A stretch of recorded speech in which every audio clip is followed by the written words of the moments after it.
Welcome to the Rethink Leadership podcast with me, Jeremy Blaine. I interview leaders, experts and business professionals from around the world who are bringing leadership principles and know-how into the digitally driven 21st century workplace, with focus firmly on the how-to rather than the what. Each episode is in aid of a charity chosen by my guests, and since 2020, we've made donations to over 80 global and local causes. Welcome to the Rethink Leadership podcast with my returning guest, David Liddle. David is the CEO of the TCM Group.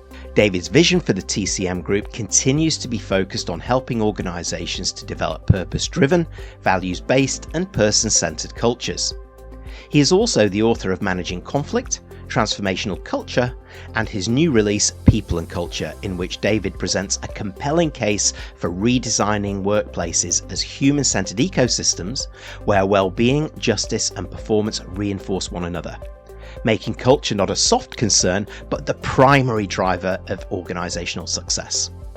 In our discussion, we go deeper into the transformational landscape we're all operating in and dive into David's new book, People and Culture, in which he argues that traditional HR models rooted in control, compliance and industrial era thinking are no longer fit for today's complex values-driven workplaces. Indeed, in many forward-thinking companies globally, as David tells me, a fundamental shift is already underway. This episode is in aid of Save the Children International, to which we've made a donation as a thank you to David for joining us.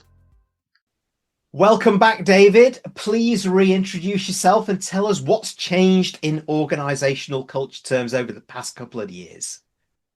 Well, it's great to be back, Jeremy. Thanks again for having me. Really good to see you again. So I think a lot is changing. I think we're starting to see a real shift in the focus on the value of purpose, or the power of purpose, if you want to put it this way, in creating purposeful work.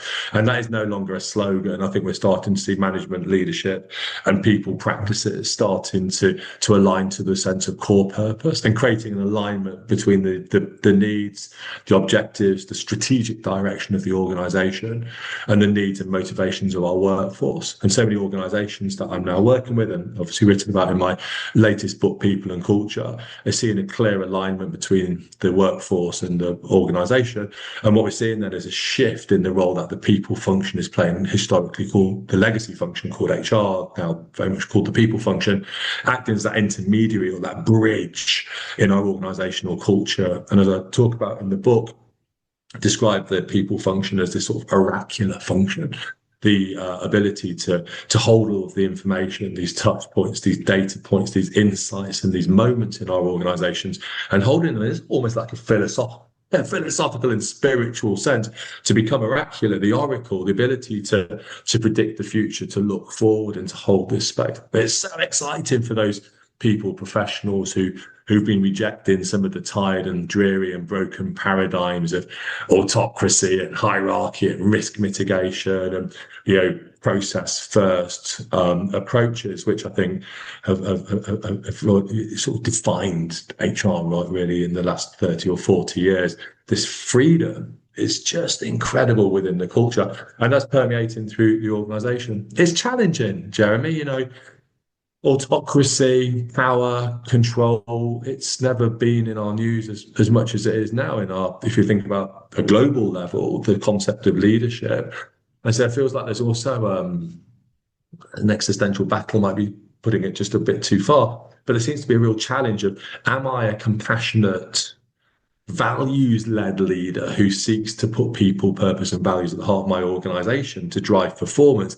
Or do I subscribe to the belligerent, autocratic, bombastic, aggressive model of leadership, which is being sort of fashioned in our world? And so it's a really interesting space in culture and leadership. The redefining of leadership and a cultural resettlement and a re-establishment, a transformational culture, versus these big leadership messages that I think we're seeing evolving. So it's a phenomenally interesting space to be working in at the moment. Yeah, I hear you, and I see that in my work as well, and I wholeheartedly agree with you. And the way I look at it is there's a 20th century way of doing things, and there's a new breed of 21st century way of doing things. Yeah. leaders who are forces for good, but get that balance right, being compassionate, values led, but also making the right decisions when they're needed, Yeah. versus do what I say and don't ask any questions, and we'll see what Exactly. happens. And it's a point that you made about that existential element to it as well.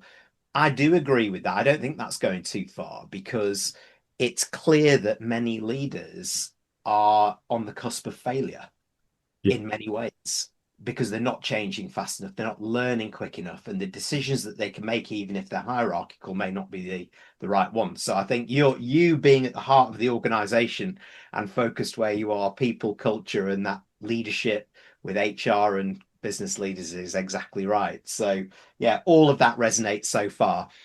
You mentioned your book, David, and Yes. congratulations on Is that. that too People and much, culture, there Jeremy? it is. Yeah. For those of you on YouTube, there it is.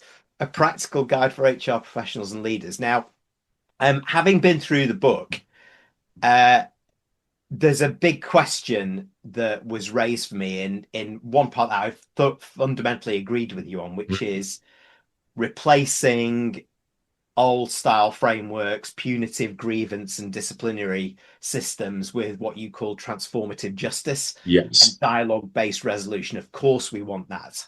indeed. However, in regulated industries, legal frameworks, employee tribunals, which are still going on, they often rely heavily on that documented procedural compliance element as well.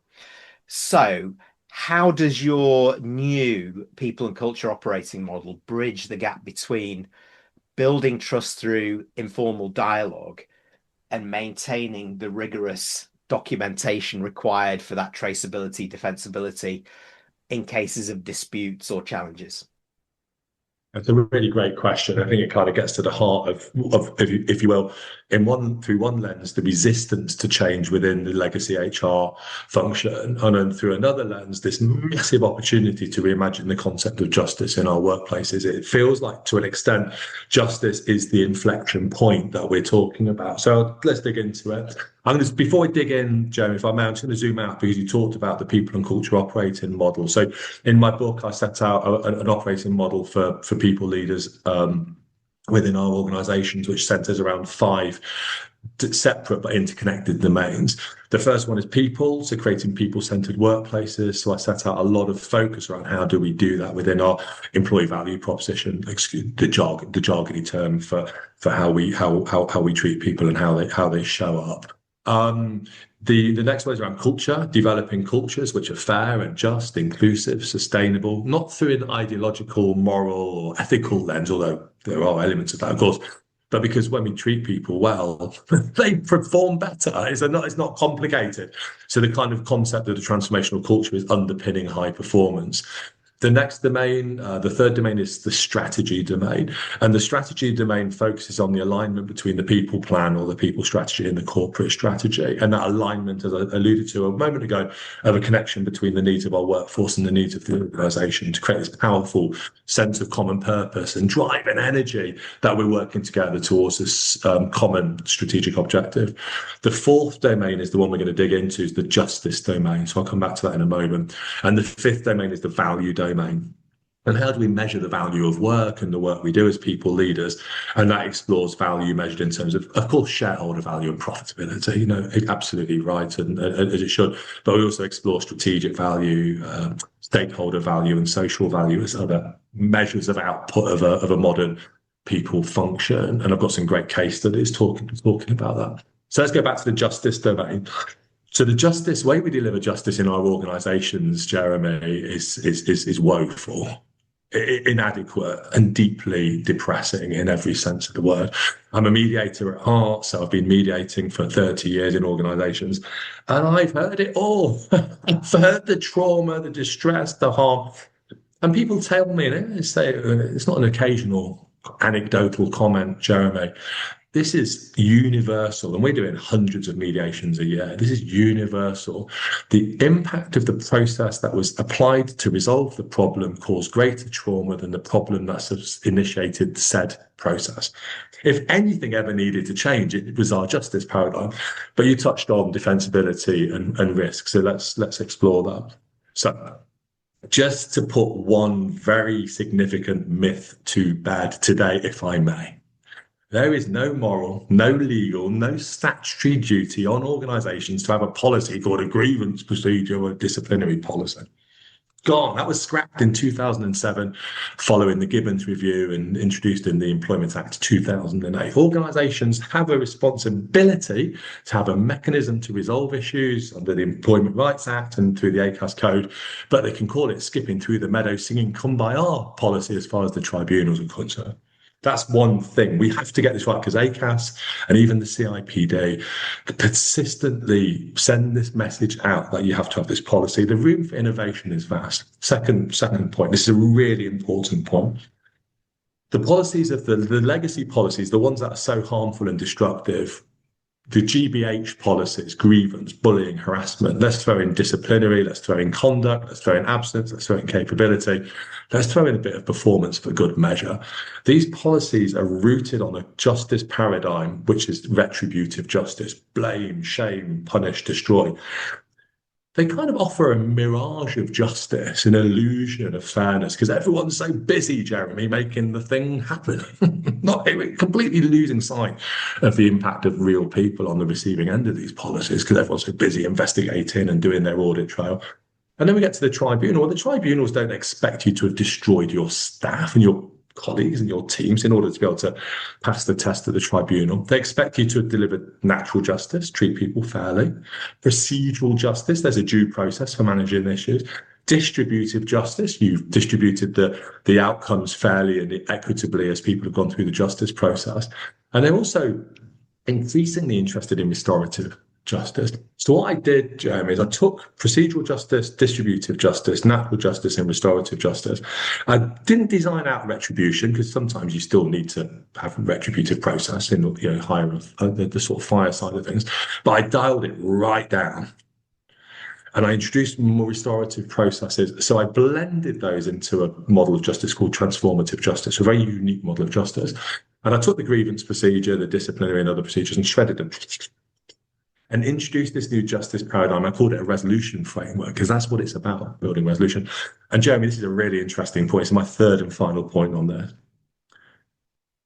I put it into organisations who work in regulated industries, HSBC, KPMG, big hospitals. The BBC are introducing it across, or have introduced it across the whole of the corporation. TSB Bank, Burberry, Next. These are big organisations. Not one organisation who've adopted the resolution framework have found themselves on the receiving end of an adverse outcome in an employment tribunal. I launched it 13 years ago. Over 1,000 organisations, way over 1,000 have adopted it. I can be pretty confident, Jeremy, that had they had an adverse outcome in the tribunal and some junior barrister or judge had torn them apart, I'd have been the first to know. And I'm still sitting here talking about it on the basis that not what, and so we're now researching this much more deeply. So actually, the tribunals are screaming out for HR and people leaders to do things better. We've been. I have suspicions of why we peddle this stuff in our workplaces, but come on, it's 2026. We've got to be better than taking out some tired, dreary, blunt instrument of a grievance and disciplinary procedure and expecting it to do anything other than destroy lives, destroy relationships, destroy teams. It's game over for that, as far as I'm concerned. Right, the legacy process has been the problem for so long. And in fact, I remember our last conversation, we spent time also then talking about justice in the heart of this as well. Yeah. So just a quick question that occurs to me. Why is it then that organizations like the ones that you referenced, like CIPD, for example, why are they continuing to peddle the fact that you need a grievance policy or this policy or that policy without doing what you're saying, which is, hey, hang on, this is 2026. We can do things better, faster, more human focused, and we can get it done quicker. The reason I set that out in the book is because many of our systems are based on a world of work, which is broadly a sort of 1990s world of work, which is called the unitarist period of our workplaces. So we had this sort of employee-employer relationship, which sort of operated in a sort of state of permanent tension and conflict.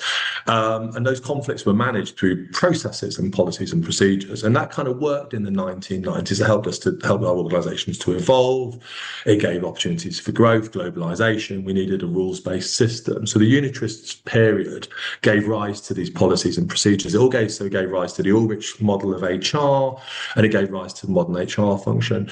No one, Jeremy, has come in since that time and offered an alternative lens to look at HR. We've got wonderful work of Perry Timms, HR 3.0. Of course, Dave Ulrich, who wrote a beautiful review of my book, has offered thoughts around human capability and so on and so forth.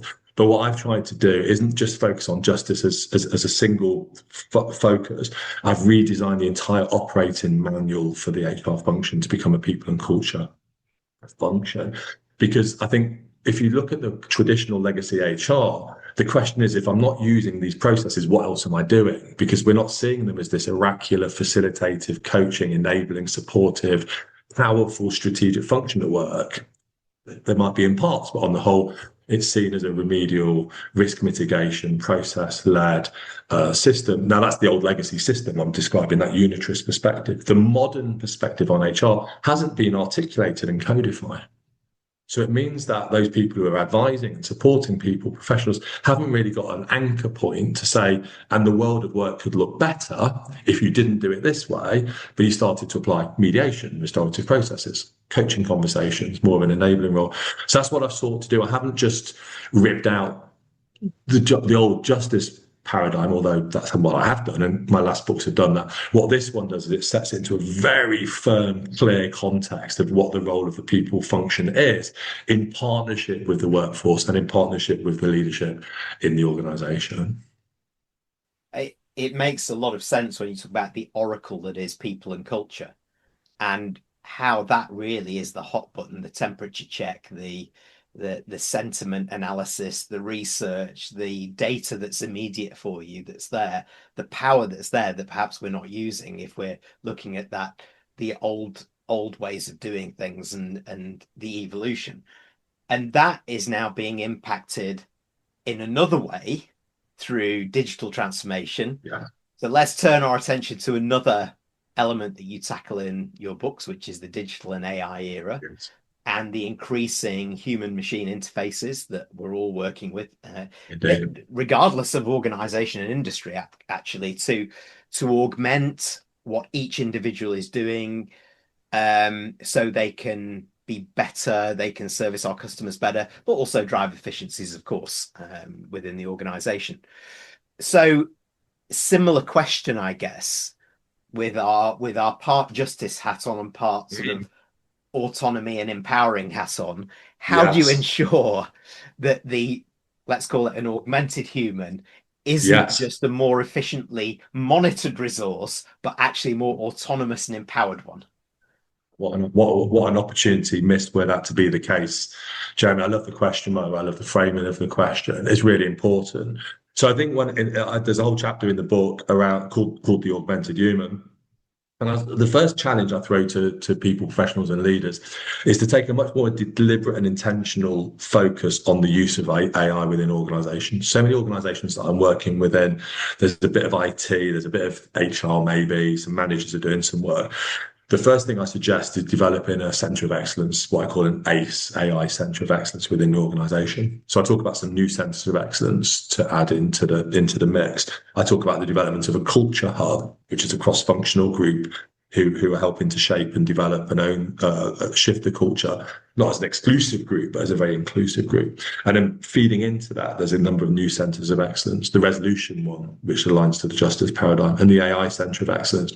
And the role of the AI Centre of Excellence is to curate and support the development of the AI infrastructure. I'm a massive fan of AI. I was developing a new AI agent yesterday and custom GPT. So I absolutely love it and see the deep value of it.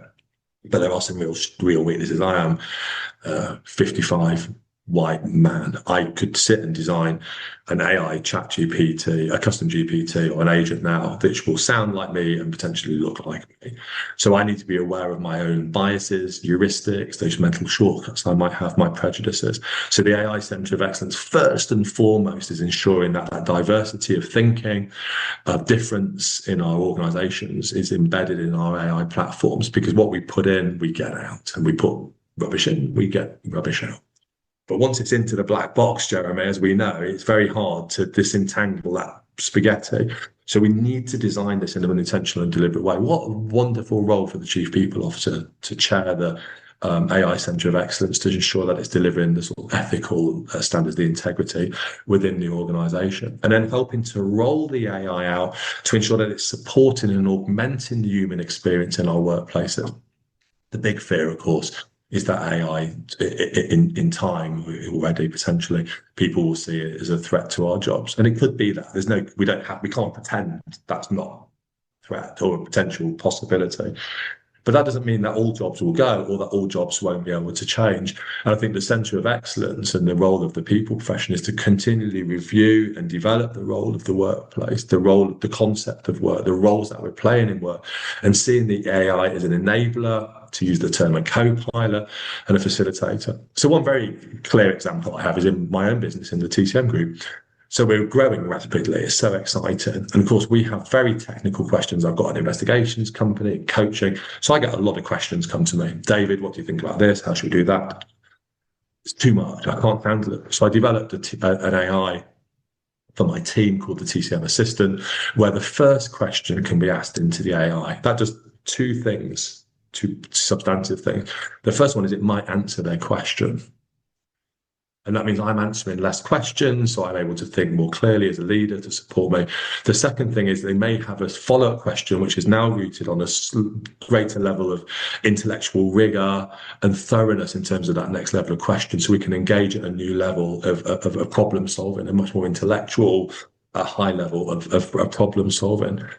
What I find that does for me as a leader, and I think this is where AI should be significantly examined as well, I think it's a significant driver of leadership, because it supports me as a leader to do things that I need to do, like think, like write. Sorry, Jeremy. Like do podcasts, like be leading, not constantly down in the weeds. And I think this is a transformational or an integrative leadership approach.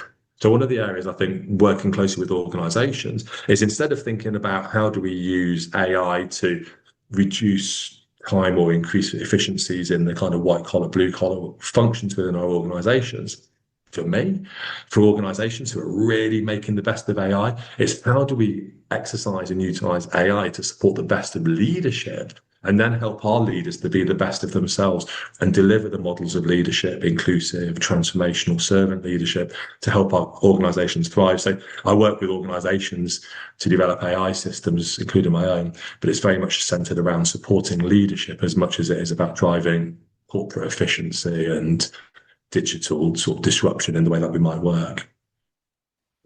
You personify a modern leader who understands that we as leaders need to learn potentially at an accelerated rate these days, and a steeper learning curve in many ways. But there are many leaders who are not prepared to do that, it's sad to say.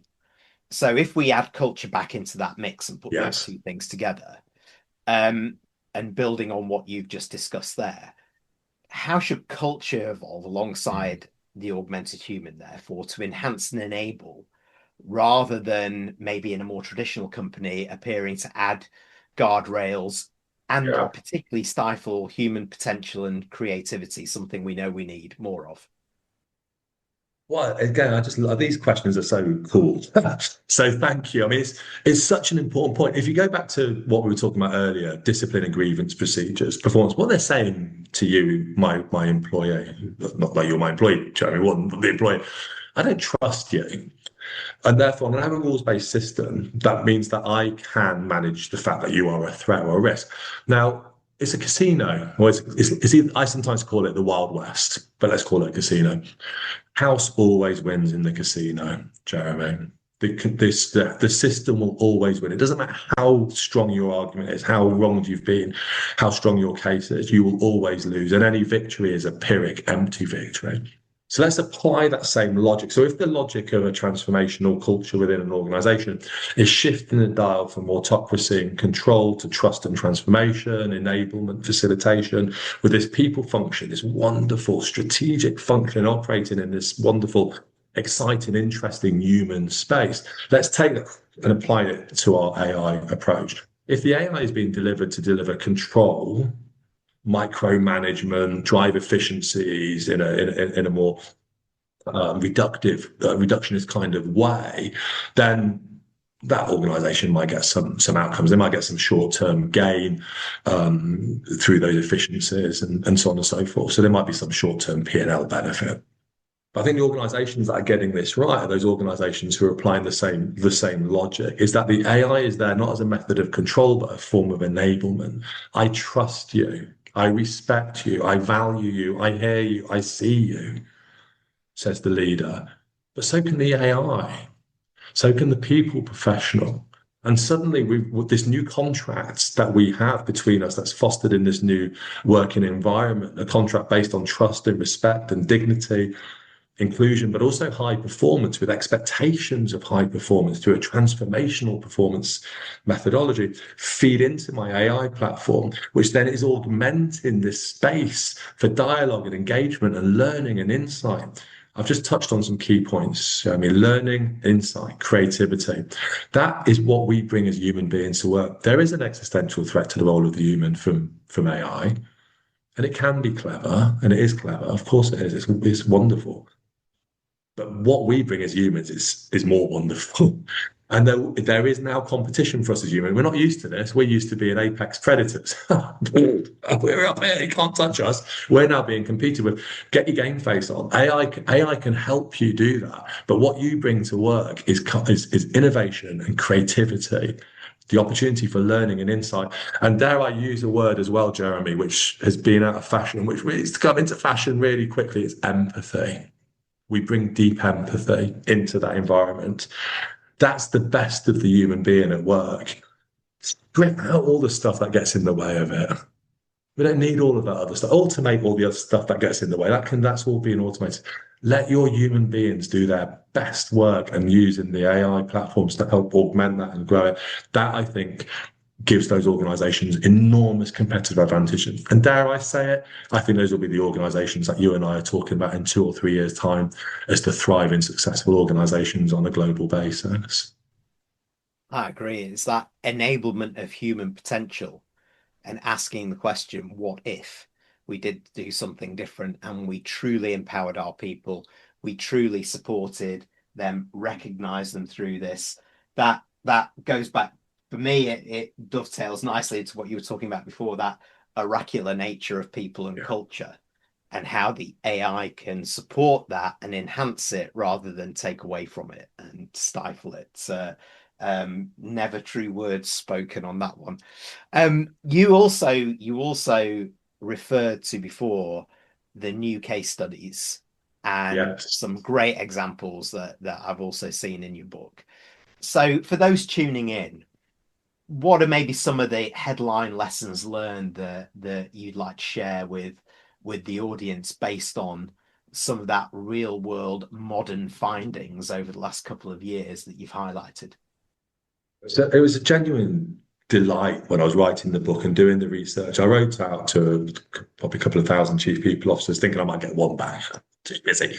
It was amazing. I got about 50 people came back. I interviewed the chief executive of the Financial Times, John Slade, the chief operating officer at CBRE, and around 30 plus chief people officers from organisations as wide as PwC, WPP, Gray, Zurich Insurance. I mean, I got it was just incredible.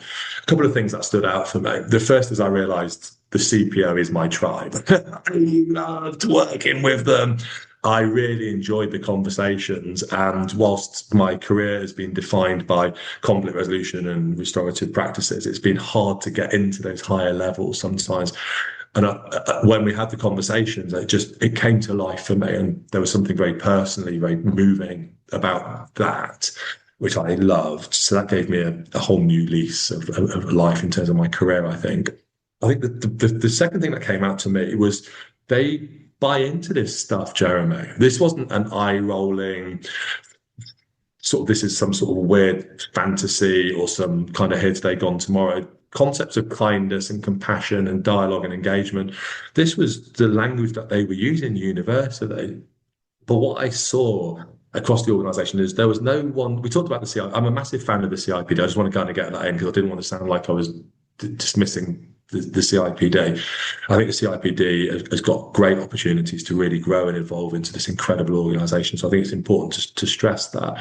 But what I was seeing was they weren't getting the support that they needed as chief people officers to help them to do their job. So they were kind of, I don't mean this in a pejorative sense, but a number of them were kind of making it up as they went along. They knew what values they brought. They knew their principle. They knew their own worth. They were so smart. But there wasn't a structure and a model for them and a space for the chief people officer, which I think was really, really stood out. And I think for me, what I heard from the chief people officer was this opportunity for, we use the word disruption and innovation and creativity. It was coming from the CPO. They were working, they got the ear of the chief executive officer. There were some wonderful partnerships that I've highlighted in the book. And I've done some podcasts recently with some CPO CEO partnerships. They've got the ear of the chief exec. They are that strategic partner, which HR is so often driven. But what I was finding was they weren't necessarily able to influence some of the policy environments that you've touched on earlier in this conversation, because there was there was almost like a disconnect between legacy HR and modern people leadership. So that's something I hope you don't mind me doing, but I launched a magazine in December called The People Leader, specifically for the chief people officers to support them driving those changes. And this one's got a lovely case study from Mishcon Dereya, who are hosting my book launch. And this is an opportunity really to support people leaders to get to. So I hope you don't mind me doing a bit of a plug for the people. It's free. You go to peopleleader.com, you can download the latest edition, and it's so full of information. So, yeah, aggressive, smart, intelligent, driven, strategic partners, just a little bit of lack of clarity about what that modern CPO role looks like. And that's an area that I'm excited to be working with. Yeah, and that's as much as a call to action for those advising externally as industry bodies as their own development, the liaison with the C-suite and the leadership as a whole. They're blended that people and business people coming into it. So there's a lot here, David, and it's such an important conversation as we're entering into a new year. We're rapidly seeing the 2030s come at us at a pace. So again, for those who have listened to your words, said, right, I want to do something, I want to move forward here. What are a couple of pieces of advice that you could offer that would accelerate action as we hit the new quarter, new year at a sprint? It's great. I think, firstly, welcome to the wonderful world of being a culture architect. You're not on your own. There's a lot of people out there. So join bodies. I'm the president of the People and Culture Association. So come and join in and be part of a big network of movement of people, professionals. Come and listen to others, learn from others, and also recognizing in your own organization, there is so much good practice and there is so much great stuff happening. So in the book, I talk, Jeremy, about the development of a culture hub. The Culture Hub is the space which brings together a cross-functional group of people to help shape the culture of the organisation. So go and find your activists, find the people who've got voices. And by the way, can I just say this is really important? Don't find the people who look and sound just like you. Go and find the challengers, go and find the dissenters, the disruptors, the challenging people, the people maybe who are challenging the system. They are the people who are going to bring enormous value into the organisation. So look for convergence and divergence within the development of that.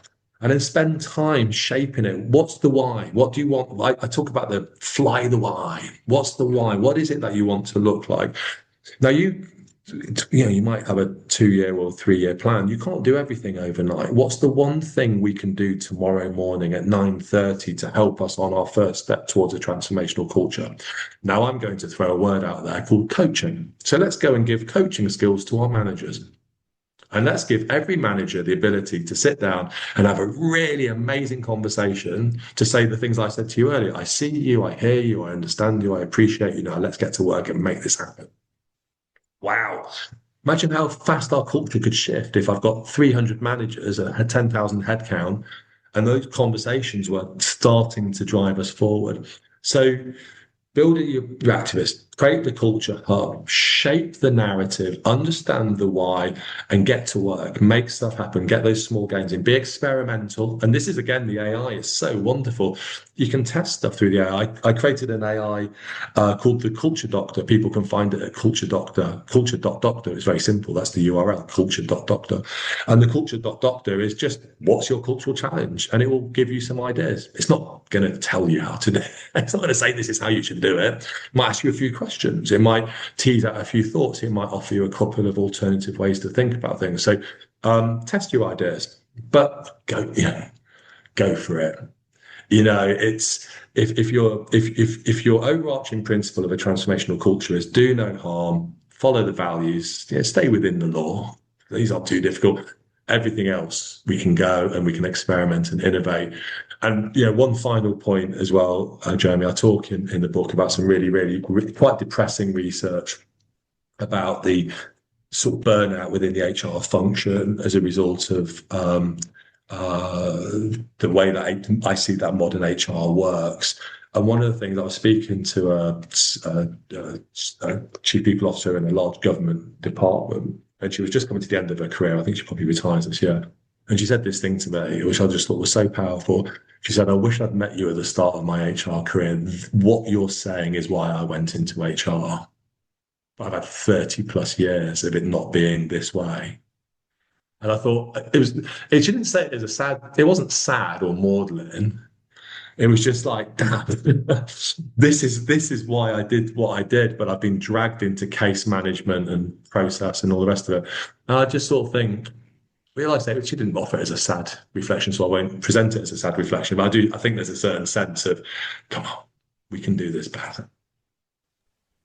It's fair to say that a lot of people, leaders, have fallen out of love with what their passion was when they came into it. They found, certainly those that I'm talking to and working with, they're saying to me, I'm just a super administrator. I'm fighting fires. I'm dealing with recruitment issues and changing the business and so on. And I'm not innovating anymore. I'm not leading this. I'm not changing the shape of it. And we're still working with the models that we've worked with all my career. So what you're saying resonates around that building of a culture hub as a center of excellence for the new world. And you referred to the AI hub, which I think is really great piece of advice moving forward as well. Sadly, we've come to the end of our conversation. I could always talk to you, like we could make this an hour, 2 hours, whatever. But such great stuff coming out, such amazing food for thought. So, first of all, how do people get hold of your book? How do they find out more about how you can help them and connect with you and continue the conversation? Well, thanks again. Is it okay if I hold it up again? I'm very proud of it, actually. I think it was a difficult write. It was, like I said, there was a lot of research and there's a lot of time zones to work across. It was one without challenges, so I'm proud of it. So you can find People and Culture at Kogan Page, my wonderful publishers, and obviously at Amazon and on all good bookstores. I'm, as you would expect in the modern world, all over LinkedIn, so you can track me down on LinkedIn. My main company, the TCM Group, is a company, so the www.thetcmgroup.com, and that's going to kind of give you a nice place to go.